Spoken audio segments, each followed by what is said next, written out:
Hey everybody, it's PJ from Wisconsin Air Gunners. I'm on the bench today with the AGT Vixen. I've got a camera downrange at 25 yards. We're going to start this review off by shooting a group.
So that's 10 shots basically in one hole. And from a short-barreled 177 caliber AirGun, I don't know that you can expect too much more than that. But let's talk about this AirGun a little bit more before we get into some more shooting. The Vixen is a short-barreled AirGun. The length of this thing is basically like the length of my arm from the shoulder, and the barrel itself only occupies about this much of the shroud. It is side lever action. The action is very smooth and very sure. It can be decocked. You have a push button safety, and while we're at it, let's get a trigger pull reading. So I've got the Lyman trigger scale. I have confirmed that the rifle is unloaded. So let's get a reading.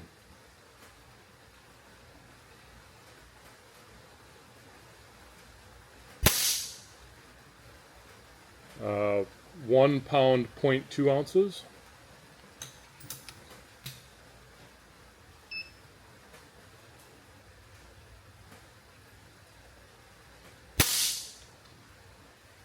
$14.5 ounces.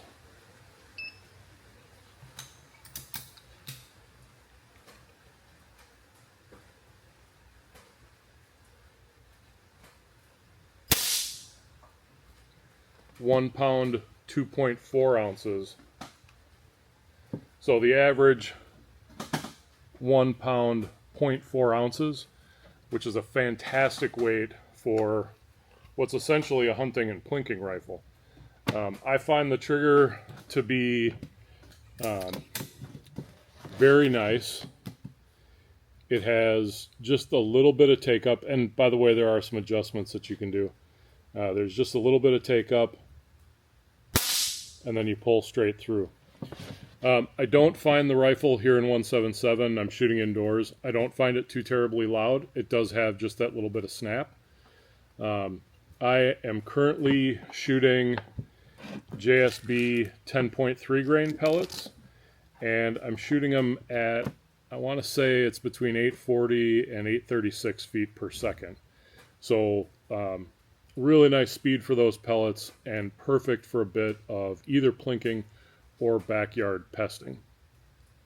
I want to talk about the optic choice that I've made. This is the Hawke, and some of you will have seen this before. Hawke sometimes calls it the turkey scope, and that's because they've found that in their marketing they have really two groups of customers for it, one of which is turkey hunters, and the reticle on it is really very simple. It's a center dot with sort of the half moon over, kind of an LPVO style scope. And then you've got left and right lines, as well as 1, 2, and then a darker bar. So you really have the center dot, and then you have two demarcations, and then a thicker bar. So kind of three hold points. And the reason they've used it as kind of a turkey scope is it really works well for fast acquisition and known hold points for multiple distances, which is not unlike how we use scopes in AirGun. So Hawke was nice enough to send this out to me. What I didn't know is how well it would work on this particular AirGun. So this is what I've found. I have this zeroed here at 25 yards. If I go back to 30, I am holding at exactly the same point, the center dot. If I go up to 20, this 177 at this velocity is flat enough that at 30 to 20 yards, I'm just holding the center dot. If I go up to 15 yards, I hold just below that center dot, like maybe a quarter of the way down to that first bar. And if I go to 10 yards, I actually hold at the second bar. Now I'm setting this gun up to go out for a bit of an iguana shoot. And because it's 177, my intent is that this is going to be the walk around in some of the thicker stuff, where this time of year we see a lot of little iguanas. But I also know we're going to come across some big ones. And the thing with iguanas, a gun like this, shooting at this power level, has plenty of power to bust through the tough hide of an iguana and make a fatal shot. I've done that before. I have other videos where I've shot iguanas with 177, and there are loads of people in southern Florida and elsewhere who are using 177 caliber effectively to dispatch iguanas humanely. The trick is, it has to be accurate enough to get good shot placement. And you have to understand the trajectory map of your particular rifle and optic so that you can pick the right spot to shoot on an iguana to make a clean and effective humane kill. I've done the work ahead of time on this, and I am loving the wide view I get. Just enough. I don't think I mentioned this before. This is actually a 1-to-4 power. So I can basically really up close, shoot basically both eyes open, and I just get that center dot on there. Or I can crank it to 4 power and zoom in a little bit for longer shots. I really think this is going to be an effective setup. And one of the things I like the most is it keeps the entire package super light and super maneuverable. I'm not anticipating taking really long shots. If I were going on an adventure such as that, I would take a totally different AirGun with me. But at close ranges, and by the way, for those of you who aren't familiar with iguana hunting in South Florida, where I'm going to be is not out in the middle of the Everglades or a swamp or any place else where I've got hundreds and hundreds of yards of drop-off. I'm going to be in an HOA, a homeowners association, basically a neighborhood. I'm going to be walking through people's yards. So having a relatively low-powered AirGun and then making good decisions about what shots can and can't be taken and maneuvering myself into positions where I can take shots is going to be way more important than having 30 caliber worth of power on tap. That's just not what this particular assignment calls for. So if you're the kind of person who has a squirrel, chipmunk, whatever problem in your backyard, iguanas, and you're looking for something that's going to be able to dispatch those pests humanely with very minimal chance of overpenetration and any damage to property, or certainly we don't want to hurt anybody, you should still consider a very accurate 177 as possibly the right tool for the job. Again, got to use the right ammo, got to get it set up so that you can, I wouldn't probably take this out on a raccoon shooting mission. Raccoons are pretty tough. I would like a little more power for that. But squirrels, iguanas, even big ones, chipmunks, certainly. Back in Wisconsin, we had 13 stripers. There are lots of different pests, and a 177 is very capable of doing that job. So I wanted to get to a little bit more shooting, but I need to reconfigure some things so I can put a little more distance between me and the target. So stand by, I'll be right back. All right, so I've moved the bench back to 30 yards. The temperature outside has dropped below 90 degrees, so I opened up the door and that throws the lighting off just a little bit. But I do want to validate my previous data and just confirm that my hold point between 25 and 30 is going to be the same. So I'm going to run another group here.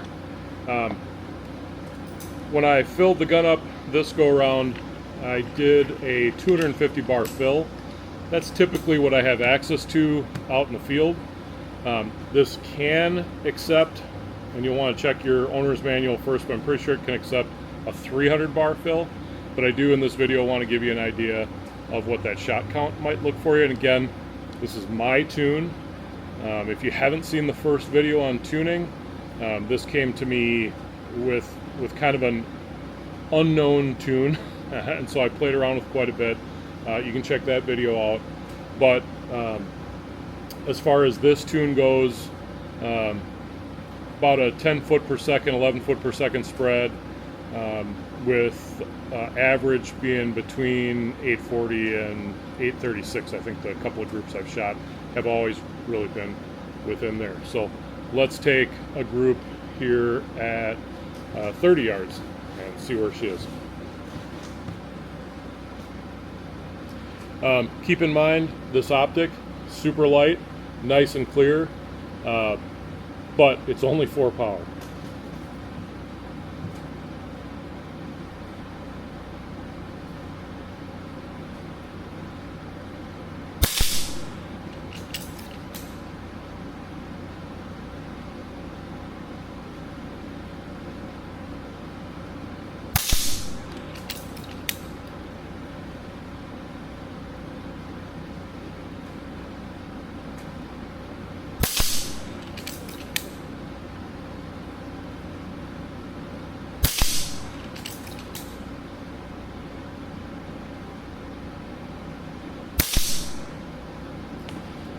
Those are all dead iguanas, guys. That's exactly what I want. Now I'm going to run the bench up to 20 yards. Again, I am walking through the process of validating the dope I got when I first set up the gun. I want to make sure that everything is behaving the way it's supposed to before I head out on a hunt. So I'm going to move the bench and back to shoot another group. Okay, 20 yards and here we go.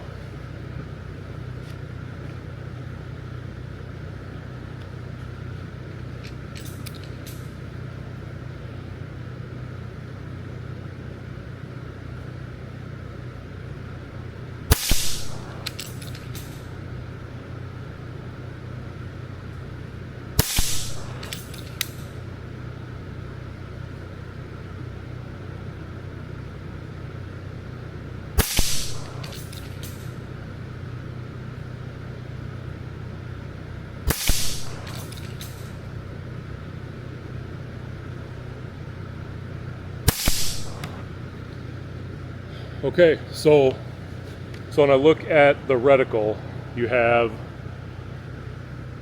sort of it's more than a half moon, and then you have a dot in the middle.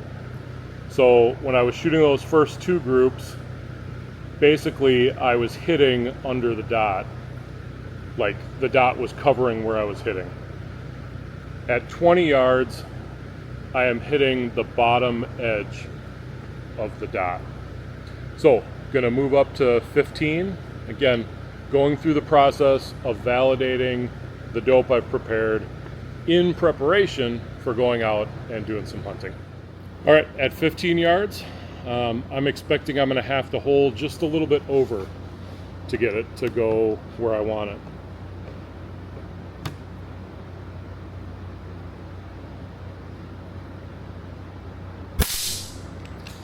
By the way, it's a 15 shot magazine, so this magazine will we'll have to reload after this one.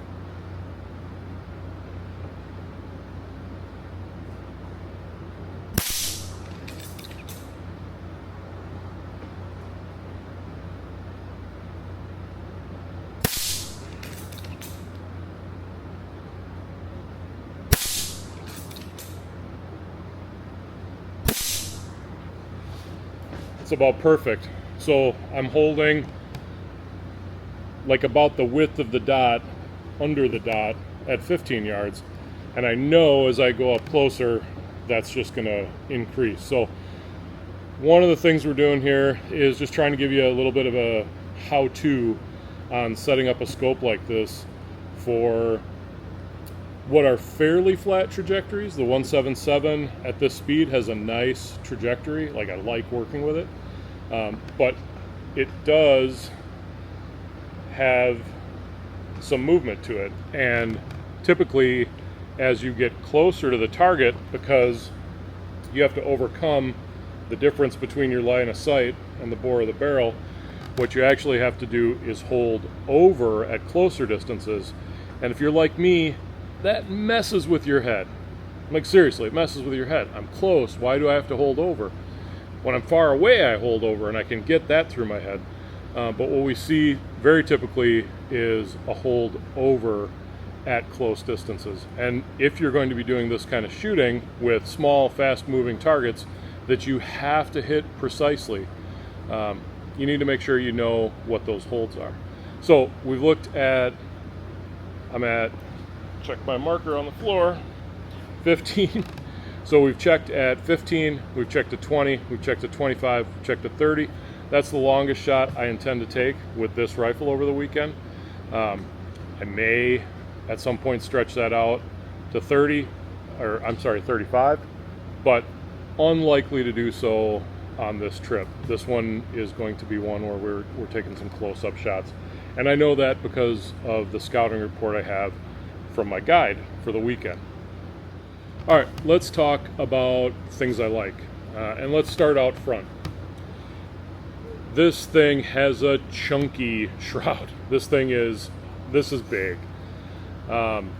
It does have a baffle in here, kind of an air stripper sort of thing. It does a decent job of bringing down muzzle report. Honestly, I'm usually tempted to put a Donnie FL on something, and so far you can see I'm doing this review with nothing out front other than its natural shroud. I have taken it off, looked at it. I have some ideas about what might be done to enhance it. That may be the subject of a future video. But I love this, and I love it for nostalgic reasons. I was a huge fan as a kid of Escape from New York with Kurt Russell as Snake Plissken, and this shroud, the minute I saw it, reminded me of the Ingram that Snake Plissken takes with him to Manhattan Island Prison. So I love that part of it. You also have really good access to a bunch of different attachment points in the way of M-lock. And if I pop this bipod off for a minute, I want to show you this. You actually have two pick rails here. Now this is super interesting to me, and I think I'm gonna be able to do some pretty cool stuff with this. In part because I've got a Picatinny adapter that I can attach to the Spartan series of bipods, which are great walking around bipods. But then I've got another rail, and what I want to do with this, because this really isn't set up for scope cam. This scope is not really what I would consider scope cam friendly. But I do have a Tacticam that has a mount that I can put on here. And I think because you've got these kind of two-tier Picatinny rails, I'll be able to mount not just the Javelin, but also the camera at the same time. So I like this. Now that's just for my particular reason, but I do like this arrangement here. I love these magazines. They're 15 rounds in 177 caliber. They are the style of magazine where you turn it a little, drop a pellet in, turn it a little more, and just keep going until it's full. The thing I like about that from a hunting perspective is there's a lot of times where unfortunately I run out of magazine and there's a shot to be taken, and this allows you to kind of drop like 2 pellets in, 3 pellets in, and then get back into shooting and take the shot that's available to you. So I'm a fan of this magazine style. These are also very high quality magazines. They're all metal on the outside. You know, you could drop them and lose them, but you're probably not going to break them. That loading process, all you're doing, this will be hard to do backwards, but you're just pushing this forward, and then again, harder to do backwards than talk about. But you just drop that in, then you move it to the next opening, drop another pellet in. Really super simple. You do have to get used to the fact that they load from the right with the slot down, and they go in like that, and then you're all good to go. The safety, perfectly functional, push button crossbar safety. The trigger is a great hunting trigger. It's not match grade. It's not meant to be match grade, but it's a good trigger, and if you've been a pistol shooter or an AR shooter, it's going to feel very familiar. There's just an ever so little bit of take up, and then you're right at the break, which is nice. The cocking lever is smooth.